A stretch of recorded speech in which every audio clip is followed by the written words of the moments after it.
Hello, welcome to Sunday School again. I'm so glad that you have joined me. We are going to be needing our Bibles today, so if you have a Bible, could you run and get it right now? We are going to be looking at the book of Luke today. Now, Luke is one of the Gospels, so I'm going to have you put the Bible on its spine, divide it in half. Remember how we do that? We come to Proverbs or Psalms. Then we take the back half and we divide it in half again. And you should come to one of the Gospels. Matthew, Mark, Luke, and John. We are going to be in the book of Luke today. So if you could find the book of Luke, that would be good. And you'll be ready to read the Bible story with us.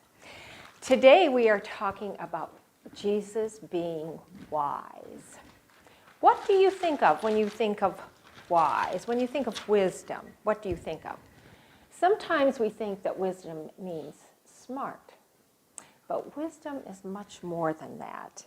When you're wise, you're more than smart.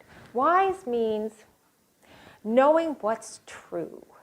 Wise means knowing what to do in every situation. You know, the wisest person I know is Jesus. Jesus is wise. And Jesus is there with his wisdom for us. He wants us to be wise too. We know we can trust him. Let's start this morning with a song called We Can Trust Him. Get up. I want you to do the actions along with the singing.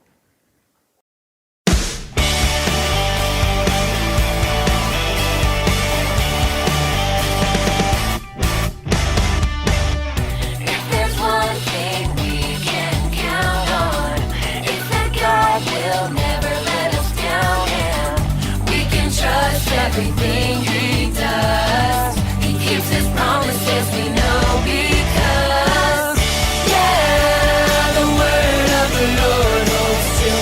We can trust him, we can trust him, yeah, the word of the Lord holds true. We can trust him, we can trust him, yeah. Oh, yeah.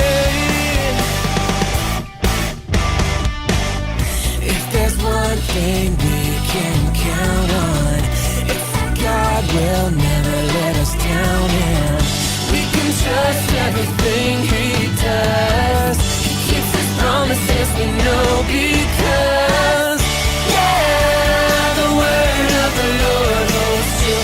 We can trust him, we can trust him, yeah, the word of the Lord holds true. We can trust him, we can trust him. Yeah, the word of the Lord holds true. We can trust him. We can trust him. Yeah, the word of the Lord holds true. We can trust him. We can trust him. We can trust him. We can trust him.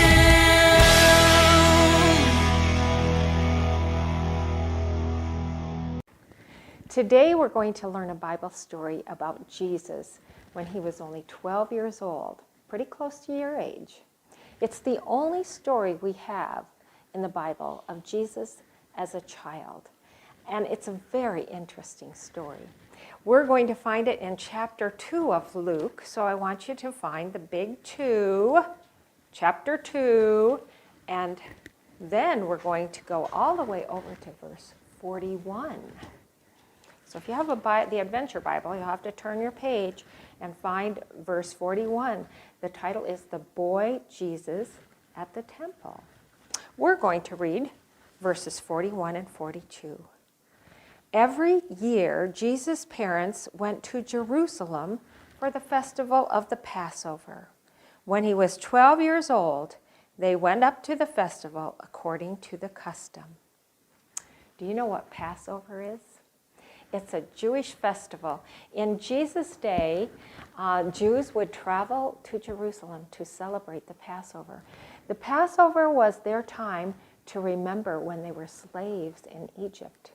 And God sent plagues so that the Egyptians might free the Hebrew people.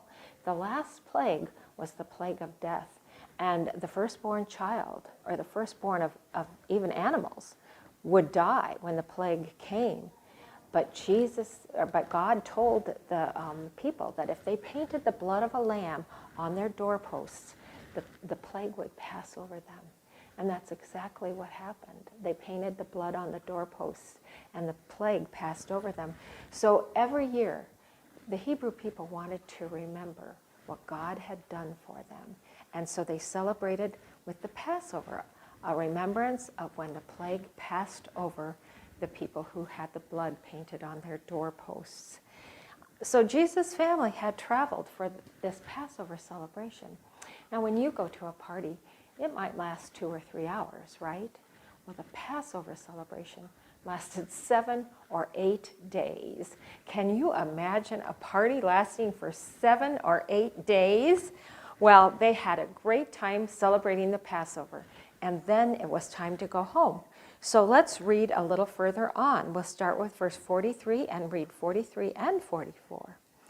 After the festival was over, while his parents were returning home, the boy Jesus stayed behind in Jerusalem, but they were unaware of it.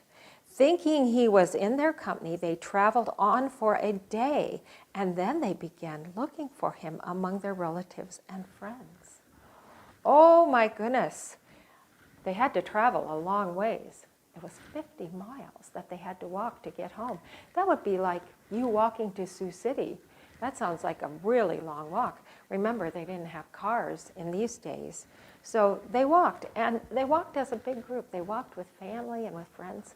There were a lot of them. That's why they didn't notice that Jesus wasn't with them. After a whole day, though, they realized they were in trouble. They could not find Jesus. Where was he? They hurried back to Jerusalem, and for 3 days, they searched for him. 3 days. How would your parents feel if they couldn't find you for 3 days? That's a long time. Well, guess where they finally found Jesus?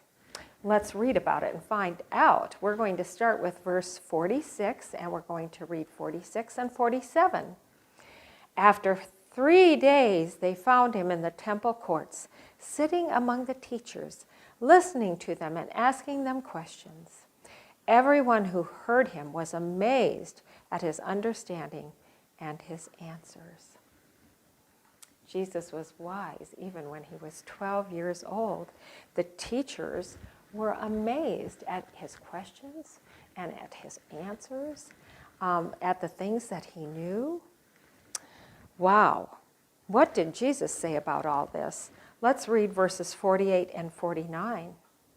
When his parents saw him, they were astonished, and his mother said to him, "Son, why have you treated us like this? Your father and I have been extremely anxious searching for you." Jesus answered, Why were you searching for me? Didn't you know I had to be in my Father's house? Wow, what do we learn about Jesus from that verse? Jesus thought it was obvious that he should be with his heavenly Father in the temple. If you were lost, where do you suppose your parents would search for you? Maybe you have some special place you like to hide, maybe in a closet or in a treehouse. Well, let's see what Jesus did after they got home. We're going to read verses 51 and 52. Then he went down to Nazareth with them and was obedient to them. But his mother treasured all these things in her heart. And Jesus grew in wisdom and stature and in favor with God and man. Scripture tells us that Jesus was obedient to his parents. Can you think of a time when you obeyed your parents? How did it make them feel that you obeyed them? I bet they were really happy, right? Why do you think it's important for you to obey your parents? Parents usually want what's the very best for you. They want to help you, they want to keep you safe, and so it's important for you to obey them, just like Jesus did. So how do you think Jesus got so wise? Well, he was God, so maybe he was just born wise. Jesus wants to share that wisdom with you, and he can do that if you stay close to him. If you read his word, if you listen to what he has to tell you, then you will grow in wisdom too. I have a little object lesson that I'm going to show you that helps us understand how wisdom helps us. We're going to pretend that this is you. And when you have to make tough decisions, or when you have to figure out how you're going to act in a certain tough situation, what happens sometimes? Oh my goodness. We don't always stand strong, do we? When we don't know exactly what to do. But now, let's add some wisdom to this paper. Let's think about the scriptures, the things that Jesus taught us that were wise things that he wants us to remember. Jesus said, love one another. That's great advice, right? Love one another. Jesus said, even love your enemies. Ooh, that's hard, but it's probably an important, wise word. Jesus said, pray for those who hurt you. Oh my goodness, that's a really tough one. Jesus said, do for others as you would have them do unto you. That's what we sometimes call the golden rule, right? Jesus said, don't worry about tomorrow. Just live one day at a time. That was good advice, right? Jesus doesn't want us to worry too much. Jesus said, come unto me and I will give you rest. Sometimes we need that rest that Jesus gives. Jesus said, let your light shine so that others may see your good works and give glory to your Father who is in heaven. Let our light shine so that other people can see Jesus in our lives. Now, with all that wisdom, let's see how we do when we have to make hard decisions or when troubles come our way. Wow. We can stand strong, can't we? With Jesus' wisdom, we can stand strong. You know what? We have a video that teaches this very same story that we just talked about. And I want you to watch this video. It's children telling the story with Post-it notes. Enjoy the story.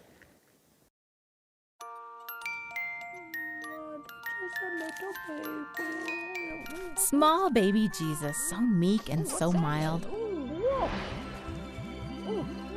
He grew until he was a 12-year-old child. Hey, what's up, everybody?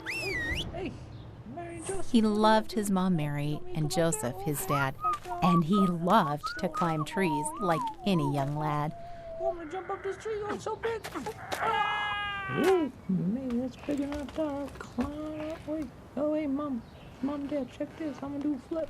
Once he landed, they heard to the right of the board some music and dancing and praising the Lord. Every year in Jerusalem, they decked the fine city for the Passover party. It was really quite pretty.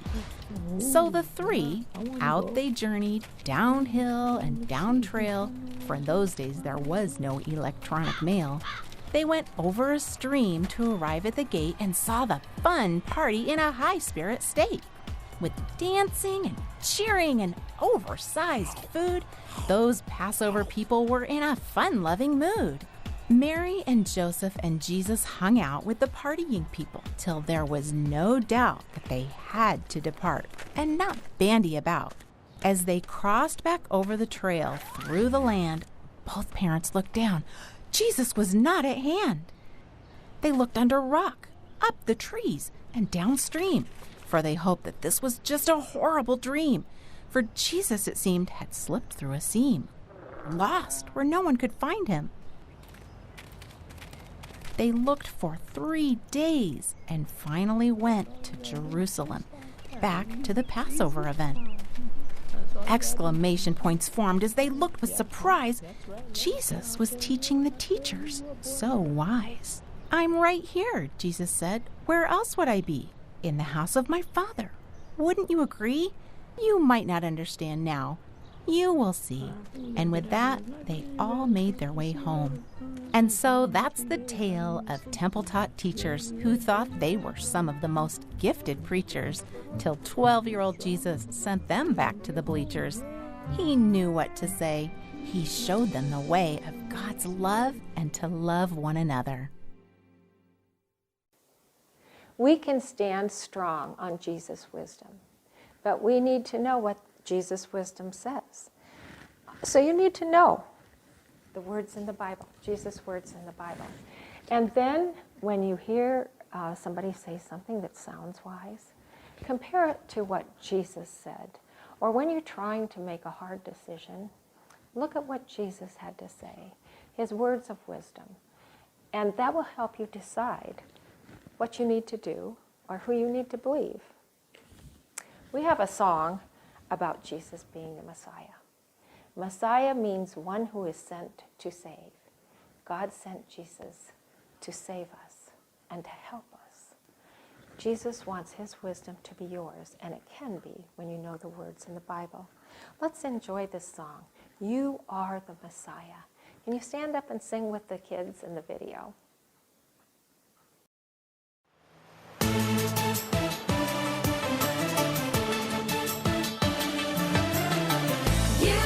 You are the Messiah, the Son of the living God.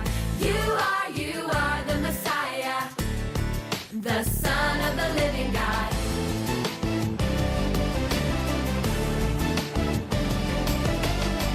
You healed the sick, you made the blind to see. You walked on water and you set us free. There is no other like you. How could we ever doubt you? You are the Messiah. You are the Messiah, the Son of the living God. You are the Messiah, the Son of the living God.